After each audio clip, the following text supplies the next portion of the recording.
Muy buenas noches con todos ustedes. Qué gusto volvernos a reencontrar en esta ocasión para que podamos juntos estudiar la palabra de Dios. Estamos todavía en cuarentena, tenemos que respetar las leyes de nuestro gobierno que restringen la salida de las personas. Hermanos míos, hay que tomar siempre los cuidados que las autoridades nos indican, hay que confiar en Dios para que esta situación pronto pueda pasar y pronto, hermanos, podamos estar todos juntos aquí en la casa de Dios, adorándole, sirviéndole, aprendiendo de su palabra como siempre lo hemos hecho. Así que todos a esperar que pronto esto ya se levante la cuarentena y podamos estar juntos sirviendo a nuestro Dios. En esta ocasión estamos iniciando la Semana Santa. La Semana Santa, donde todos sabemos que es la última semana en el relato de los evangelios en cuanto a la vida del Señor Jesucristo. En esta última semana se dieron ciertos acontecimientos que condujeron a la muerte de Cristo en la cruz. Hoy yo quiero que ustedes podamos, juntamente con ustedes, podamos ir a la Biblia, al Evangelio de San Juan, capítulo número 12. Espero que también ustedes hayan podido descargar la hoja para que ustedes puedan tener una guía de la enseñanza que vamos a tener en esta ocasión y así podamos seguir el mensaje de la palabra de Dios. El título del sermón en esta ocasión es Corazones Revelados. Y vaya abriendo su Biblia, por favor, en San Juan capítulo 12, versículos 1 al 11, donde vamos a estar pasando este tiempo en la palabra del Señor.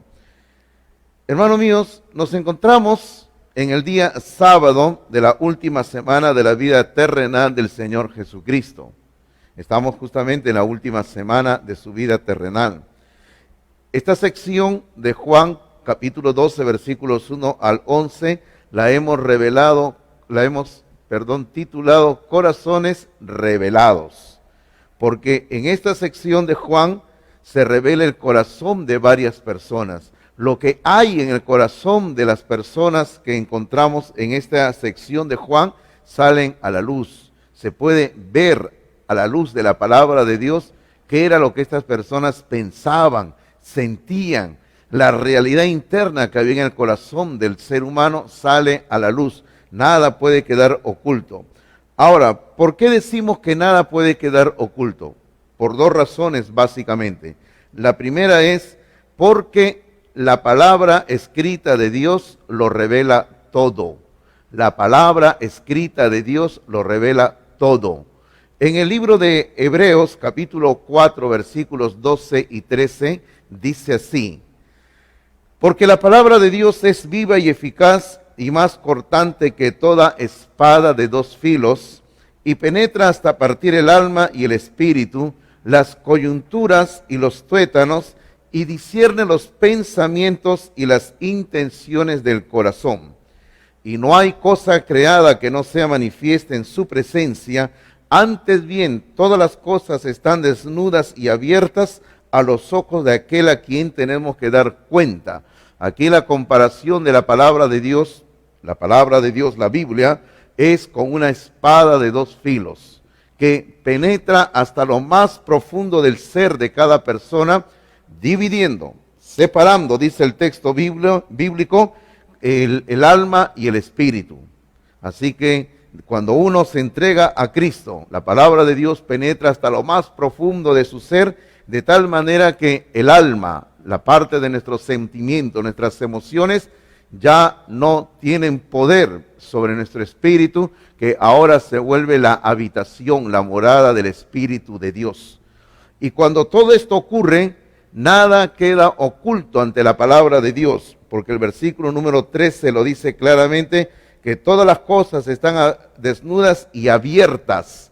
Todo queda abierto a los ojos de Dios. La palabra de Dios saca a la luz todo lo que existe en el corazón de cada ser humano.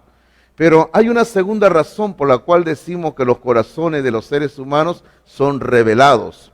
Y eso es porque ante Jesús, que es la palabra viva, Jesús es la palabra viva de Dios, también ocurre lo mismo. el Señor Jesucristo, cuando estuvo acá en la tierra como la palabra viva, todo ser humano quedaba desnudo y abierto ante Jesús. Porque recordemos el versículo 1:1 de Juan, dice claramente, en el principio era el verbo, y el verbo era con Dios, y el verbo era Dios. El Señor Jesucristo es el verbo, el Señor Jesucristo es la palabra viva de Dios, la palabra encarnada de Dios. Así como la Biblia es la palabra escrita de Dios, el Señor Jesucristo es la palabra viva, la palabra encarnada de Dios. Hermanos míos, el Señor Jesucristo siempre andaba reuniéndose con las personas para hablarle la palabra de Dios, y en estas reuniones que Él tenía muchas veces se reunían para cenar, para compartir los alimentos. Qué bueno, ¿verdad? De ahí nosotros los bautistas hemos aprendido siempre a andar comiendo, a reunirnos, porque el Señor Jesucristo siempre lo hacía. Y en los versículos 1 y 2 encontramos el trasfondo del tema que estamos comenzando a analizar. Le llamamos nosotros, ahí en sus notas dice, una celebración alegre. Así que eso es lo que vamos a ver. Acá había algo que estaba causando alegría. Las personas se estaban reuniendo porque había un gran gozo en el corazón de ellos. Ahora, este gozo era producto de lo que en el capítulo 11 se nos ha narrado. Si usted le da una mirada al capítulo 11 de Juan, va a encontrar que se habla acerca de la resurrección de Lázaro. En el pueblo cerca a Jerusalén, ese pueblo se llamaba Betania. Y ahí estaba Lázaro con su familia y las personas que le acompañaban. Entonces, un amigo de ellos, Simón, a quien la Biblia le dice Simón el leproso, por lo visto antes había sido un hombre que había tenido la enfermedad de la lepra, pero se le conoce como Simón el leproso. Él organizó una fiesta, él organizó una cena en honor de Jesucristo. Y en el capítulo 12, versículo 1, dice así: 6 días antes de la Pascua vino Jesús a Betania, el pueblo de Simón, el pueblo donde vivía también Lázaro y sus hermanas, donde estaba Lázaro, el que había estado muerto y a quien había resucitado de los muertos. Y le hicieron allí una cena. Marta servía y Lázaro era uno de los que estaban sentados con él. Hermano, como hemos dicho, todo esto ocurrió en la casa de Simón el leproso en la ciudad o el pueblo llamado Betania.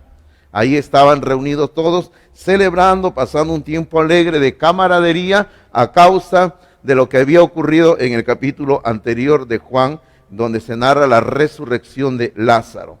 Ahora, como siempre en esta fiesta, dicen sus notas, como siempre Marta servía. Ahora, a veces nosotros podemos decir que Marta había escogido la parte material, que Marta estaba haciendo algo malo, porque en otro relato del Evangelio se ve que Marta está sirviendo y María está sentada a los pies de Jesús escuchando la enseñanza. Entonces a veces se puede decir, ¿no? María escogió lo mejor, Marta hizo algo malo. Hermanos, se necesita a ambos tipos de personas. Se necesita personas que estén dedicadas a la palabra de Dios, pero también se necesita personas que estén sirviendo dentro del pueblo de Dios. Es por eso que estos 3 hermanos nos enseñan algo.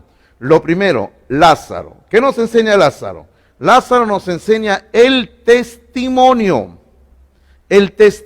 que todo creyente debe de tener.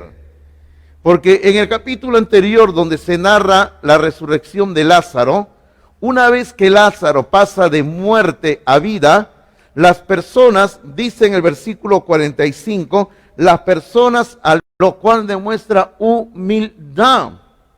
Ahora, queridos hermanos, permítame hacer ahí una pequeña precisión en cuanto al relato de los evangelios, porque a veces podemos confundir las cosas.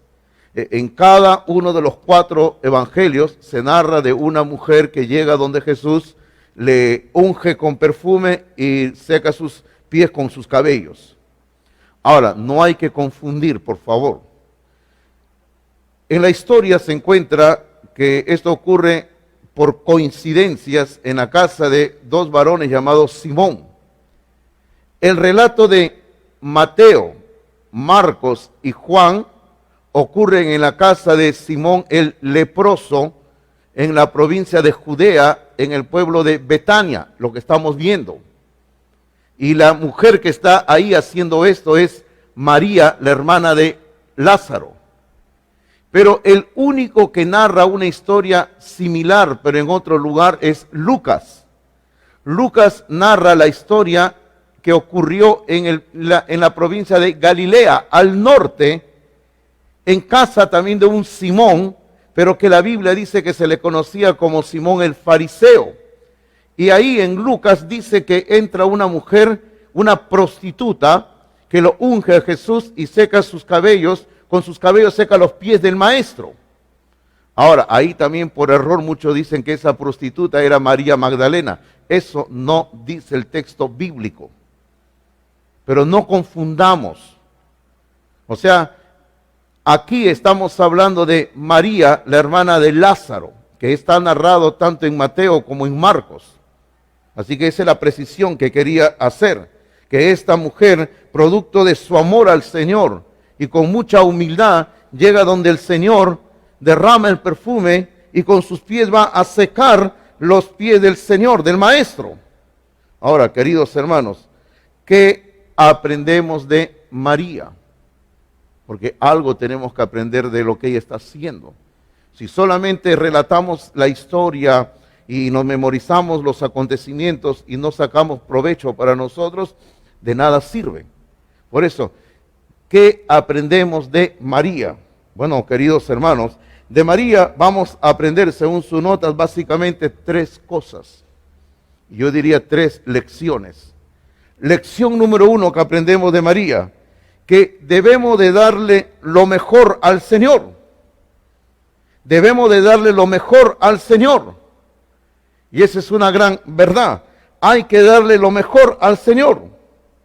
Y hermanos míos, lo mejor en la Biblia se le llama en el Antiguo Testamento a las primicias. Lo primero que produce nuestra tierra, lo primero de nuestro ganado, el primer esfuerzo de nuestro trabajo es para el Señor. Lo primero hay que darle al Señor, lo mejor. Ahora, ahí dicen sus notas la actitud de David. ¿Qué nos enseña David? David nos enseña algo precioso en cuanto a darle al Señor. Y usted tiene ahí la cita, 2 de Samuel 24:24. 2 de Samuel 24:24 dice, aquí está hablando David, el rey David dice, porque no ofreceré a Jehová mi Dios holocaustos que no me cuesten nada. No le voy a dar al Señor algo que no me haya costado nada. Si algo no me costó, no se lo doy al Señor. Se lo voy a dar al Señor, un regalo de mi parte, una ofrenda que me haya costado. Y eso fue lo que hizo María. María le dio al Señor algo que le había costado mucho. Porque lo que ella le estaba dando al Señor, y eso fue lo que luego llenó la suspicacia el corazón de Judas, costó equivalente el sueldo de un obrero de un año. Eso era lo que costaba este perfume, el sueldo de un obrero de un año. Entonces, cuando le vamos a dar al Señor, según lo que aprendemos de María, de darle lo mejor al Señor, hay que ser generosos. Eso es muy importante, ser generosos. Y eso es lo que Pablo nos va a enseñar en 2 de Corintios capítulo 9, versículos 6 y 7, donde el Señor dice que Él ama al dador alegre. Así que hay que ser alegres cuando le damos al Señor, no con tristeza, no con pena, no por necesidad viendo del otro por si acaso, sino que hay que darle al Señor con alegría. Ese es lo primero que aprendemos de María. Lo primero que hemos aprendido es que debemos de darle lo mejor al Señor. Lo segundo, la segunda lección que aprendemos de María es que nosotros somos como perfume.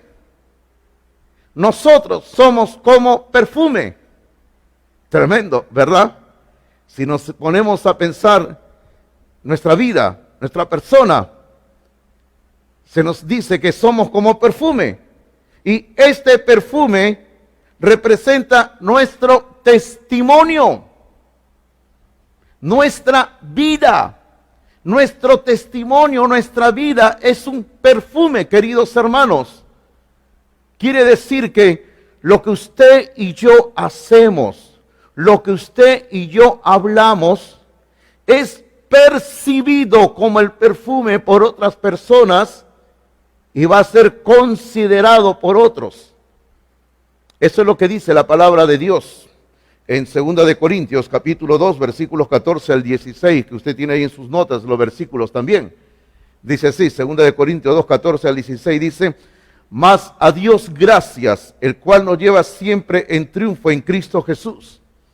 Y por medio de nosotros manifiesta en todo lugar, ahí está el perfume, que manifiesta el Señor, el olor de su conocimiento. Así que el Señor, a través de nosotros, de nuestro testimonio, manifiesta el olor de su conocimiento. 15. Porque, y ahí sigue el perfume, porque para Dios somos grato olor de Cristo. Para Dios somos grato olor de Cristo, grato perfume, ¿verdad? En los que se salvan y en los que se pierden. Ahora, para los que se pierden, dice, a esto ciertamente olor de muerte para muerte.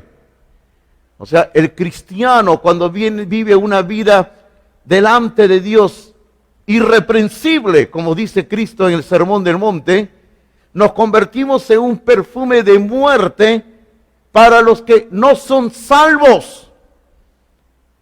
¿Por qué? Porque algún día estas personas nunca dirán, no hubo nadie que me habló del Evangelio, yo no vi nunca a un cristiano, a una cristiana. Pero si usted y yo vivimos vidas cristianas en todo momento y en todo lugar, nos convertimos en perfume de muerte para los que no son salvos. Y el versículo 16 dice, a esto ciertamente olor de muerte para muerte, y a aquellos olor de vida para vida. Y para estas cosas, ¿quién es suficiente? Hermano, el creyente tiene que dar testimonio en todo lugar con su vida como perfume de Cristo Jesús. La tercera lección que aprendemos de María es que debemos de presentar nuestras vidas en sacrificio. En sacrificio. Así como María tomó el recipiente, que de hecho, de acuerdo a las costumbres de la época, puede haber sido de barro o de vidrio, quizás más seguro que haya sido de barro. Ella tomó el recipiente, se acercó a Jesús y lo rompió. Y de esa manera el perfume se derramó sobre Jesús. Entonces, María rompió el perfume, lo dio como un sacrificio para Cristo. Ahora, la exigencia, ¿cuál es la exigencia apostólica? Y digo la exigencia porque es un llamado urgente de Pablo a nosotros. La exigencia apostólica es en Romanos 12:1, que también lo tiene usted ahí en sus notas. Dice así, Romanos 12:1 dice, así que hermanos, os ruego por las misericordias de Dios, que presentéis vuestros cuerpos en sacrificio vivo, santo, agradable a Dios, que es vuestro culto racional. Esa es la exigencia paulina, la exigencia apostólica, de que cada creyente se presente al Señor, como hizo María, trayendo ahí el recipiente con el perfume, que nos presentemos ante el Señor, y así como María quebrantó el recipiente y el perfume salió, así tenemos que quebrantar nuestras vidas para que pueda fluir la acción, el obrar del Espíritu de Dios. Esta verdad que estoy hablando, Cristo en este mismo capítulo 12 de San Juan lo repitió, que tenemos que morir para que la vida salga. En el capítulo 12, en el versículo 24 de este mismo capítulo dice, de cierto os digo, que si el grano de trigo no cae en la tierra y muere, O sea, si no cae de la tierra y muere, si no muere, dice, queda solo. Pero si muere, lleva mucho fruto. Yo no sé si alguna vez usted habrá, cuando ha sido niño o niña, ha sembrado granos de maíz o de trigo o de otra cosa en unas latitas, en unos vasitos donde generalmente se le pone un poco de agua en algodón. Todos hemos tenido que hacer eso.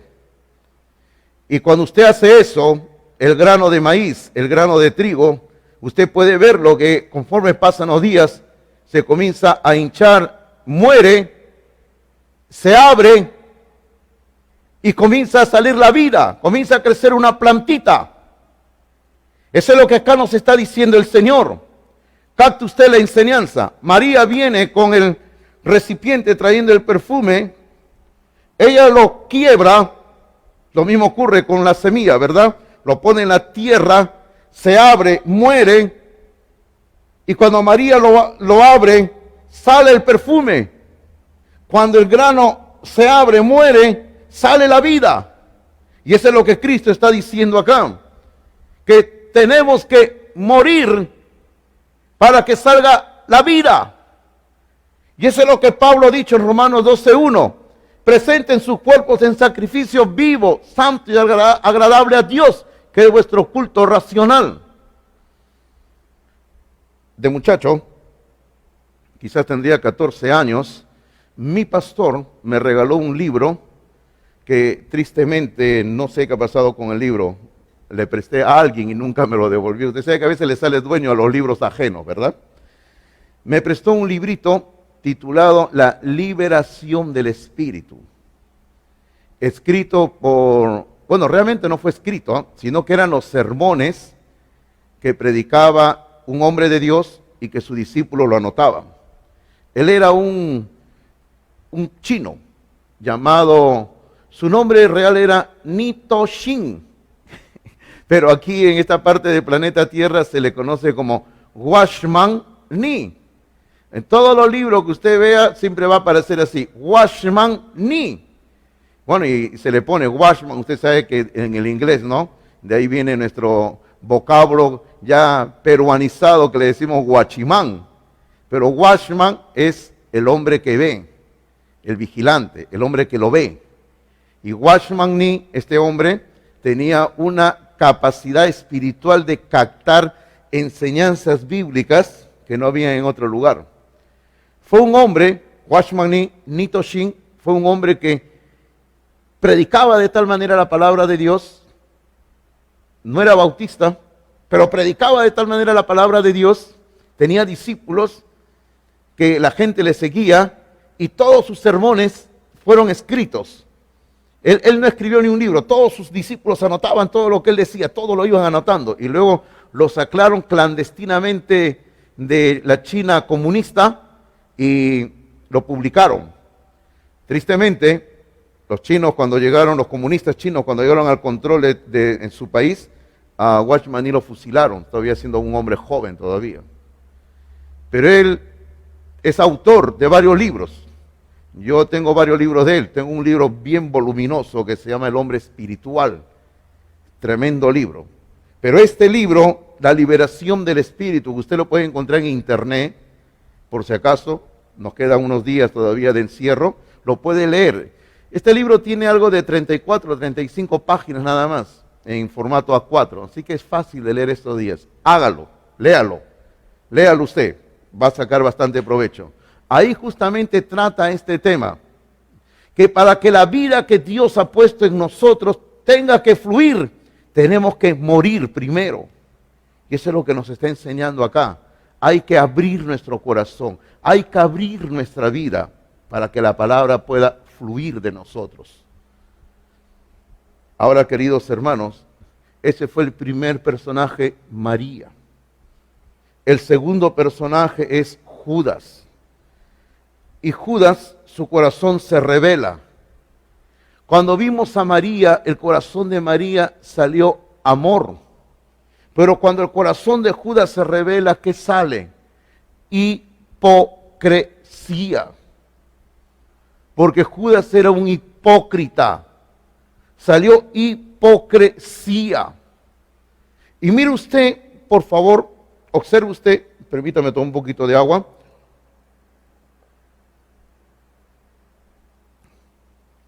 Mire usted que en el punto número 1 hemos colocado así, y unas comillas, la sugerencia de Judas. Porque lo que realmente viene aquí en el versículo 4 al 6 no era algo que él deseaba hacer en el bien de los demás. Él simplemente está presentando una sugerencia producto de la hipocresía que había en él. ¿Qué dice? Versículos 4 al 6 dice: y dijo uno de sus discípulos, Judas Iscariote, hijo de Simón, el que le había de entregar. Y él dice: ¿por qué no fue este perfume vendido por 300 denarios y dado a los pobres? Pero dijo esto no porque se cuidara de los pobres, sino porque era ladrón, y teniendo la bolsa sustraía de lo que se echaba en ella. En este libro de Juan, en el capítulo 6, el Señor le ha llamado a Judas diablo, enemigo, así lo ha llamado. Ahora aquí se le llama ladrón, y un ladrón también es un mentiroso.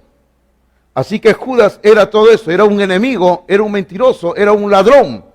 Y este hombre, como era un hipócrita, le hace una sugerencia a Jesús, porque al ver el perfume, automáticamente él sacó la cuenta y dijo: esto cuesta 300 denarios, dice el versículo 5. Hermano, 300 denarios equivale al sueldo de una persona de 300 días, porque en aquel momento se le pagaba a una persona por día de trabajo un denario. Así que estamos hablando, porque no se trabajaba los sábados, los judíos no trabajaban los sábados. Así que estamos hablando del sueldo de un año de un trabajador. Y Judas dice: mucho dinero. Así que él presenta una sugerencia. Lo hubiéramos vendido, dice, lo hubiéramos dado a los pobres. Lo hubiéramos hecho así. Pero, en sus notas, lo que Judas dijo, reveló lo que había en su corazón. Lo que Judas dijo reveló lo que había en su corazón. ¿Cómo es eso? Porque el Señor Jesucristo también nos ha enseñado en Lucas capítulo 6, versículo 45. En Lucas 6, 45 el Señor dice: el hombre bueno del buen tesoro de su corazón saca lo bueno, y el hombre malo del mal tesoro de su corazón saca lo malo. Y ahí viene: porque de la abundancia del corazón habla la boca. ¿Y qué había en el corazón de Judas? En el corazón de Judas había hipocresía, había mentira, había maldad. Era el enemigo de Dios. Y este Judas, queridos hermanos, viene con una mentira, diciendo: lo hubiéramos vendido y se lo hubiéramos dado a los pobres. Pero él no estaba pensando en los pobres, sino que, como dice en el versículo 6, él era un ladrón y solamente estaba pensando en robar. Ese dinero llega a mis manos y voy a sacar mi tajada, voy a robar. Eso era lo que estaba pensando él. Así que esta era la sugerencia de Judas, producto de un corazón malo, un corazón lleno de hipocresía. Pero aquí viene la sabia respuesta de Jesús. Versículos 7 y 8, ¿verdad? Así que lo primero que vamos a encontrar ahí en sus notas, en la letra A, es la unción como profecía. Versículo número 7 dice: entonces Jesús de los pobres. Versículo 8 dice: porque a los pobres siempre los tendréis con vosotros, mas a mí no siempre me tendréis. Era una situación única. Estaba Dios ahí. Y Jesús dice: yo estoy acá. Aprovechen. Nunca más voy a estar con ustedes en forma tangible, en forma física. Así que me tienen que servir y ungir a mí. Hermanos, cuando estamos en los caminos de Dios tenemos que tener la perspectiva correcta en el servicio, en la adoración. Primero es Dios, luego los demás. Porque el primer mandamiento, la base de todo, dice: amarás al Señor tu Dios con todo tu corazón, con todo tu ser. Y el segundo mandamiento, porque en los dos se resume toda la ley, el segundo es: ama a tu prójimo como a ti mismo. Entonces, antes de amar a mi prójimo, tengo que amar a Dios.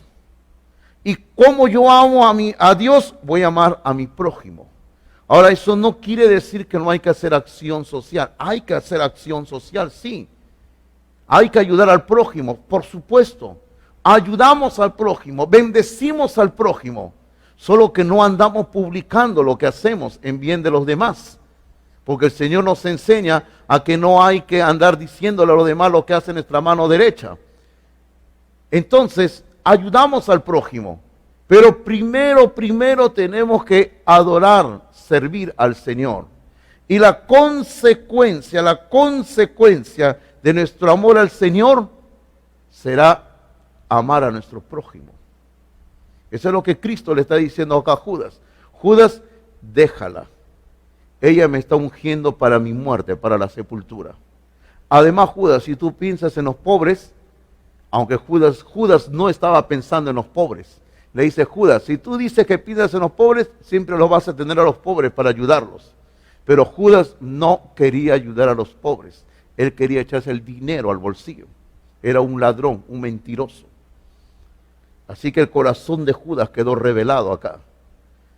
En tercer lugar, no es un personaje, sino un grupo de personas.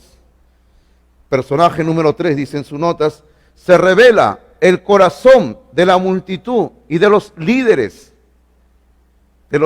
judíos, nos referimos.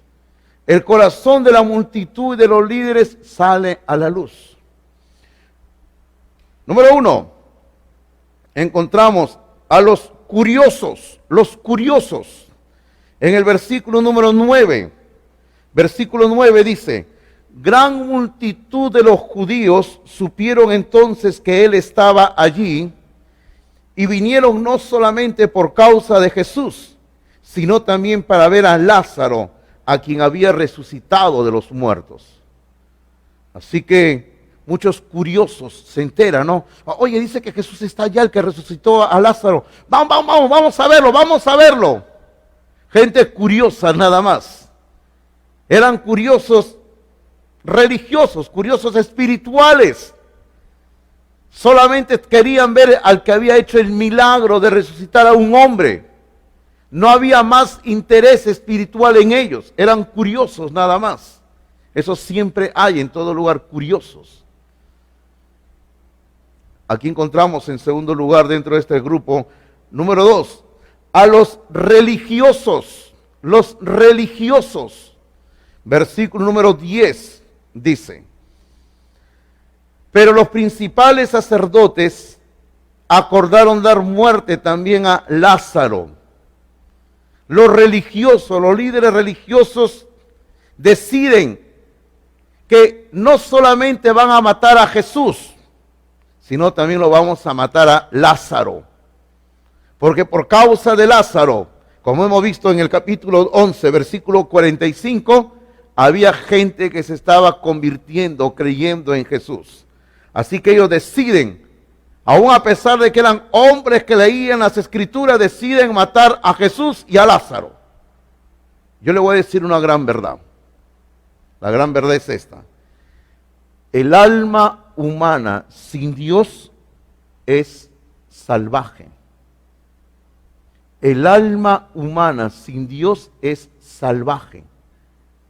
El alma humana sin Dios revela sus instintos más primitivos en contra de Dios y en contra del prójimo. Y aquí tenemos un claro ejemplo. Hombres sin Dios deciden matar a Jesús y a Lázaro. Luego tenemos a un tercer grupo, a quienes yo llamo los sinceros. Los sinceros. Versículo 11 dice: porque a causa de él, muchos de los judíos se apartaban y creían en Jesús. Esos eran los sinceros. la gente que realmente estaba considerando lo que Jesús había hecho en el capítulo 11 de resucitar a Lázaro, y ahora vienen a un entendimiento de que Jesús no es un simple líder religioso, sino que es alguien más poderoso. Y llegan al entendimiento pleno de que es el Mesías y creen en Jesús.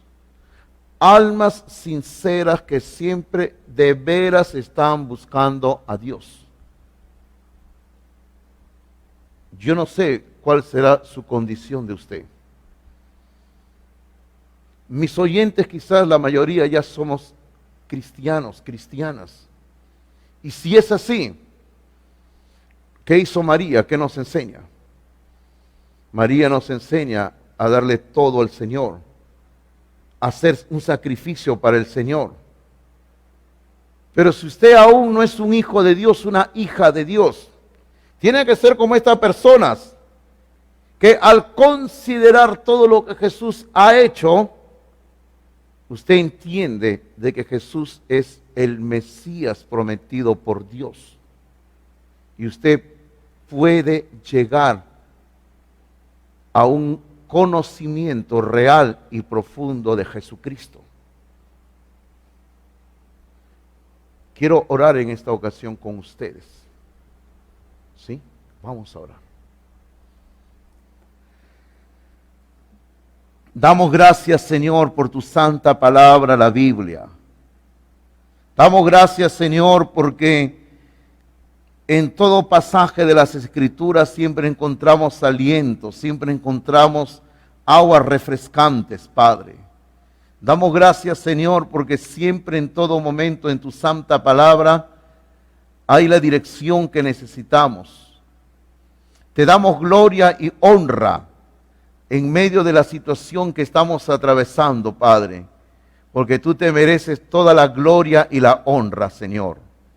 Padre, pedimos que tu santa palabra actúe en el corazón de cada creyente, de cada hijo, hija de Dios, que podamos entender que hay que darte todo a ti, que hay que amarte a ti sobre todas las cosas. Pero si alguien hubiera que aún no tiene el encuentro personal con Cristo, que pueda reflexionar y entender, Señor, de que tiene que creer en Cristo, pero un creer intenso, un creer diferente, no solamente de un decir que creo, sino una confianza plena en Cristo como Salvador personal. Padre, damos gracias por este tiempo. Pido tu bendición y protección sobre tu iglesia, sobre tu pueblo, sobre tus hijos, sobre tus hijas, para que nos guarde, nos bendigas. Y si algún hermano o mi hermana estuviera afligido, enfermo, enferma, pedimos por ellos para que tú obres a favor de cada uno de mis hermanos y mis hermanas. Damos gracias, dándote siempre la gloria y la honra que solo tú te mereces. En el nombre de Jesucristo oramos. Amén, Señor. Amén. Dios les bendiga a cada uno de ustedes, mis hermanos. Bendiciones.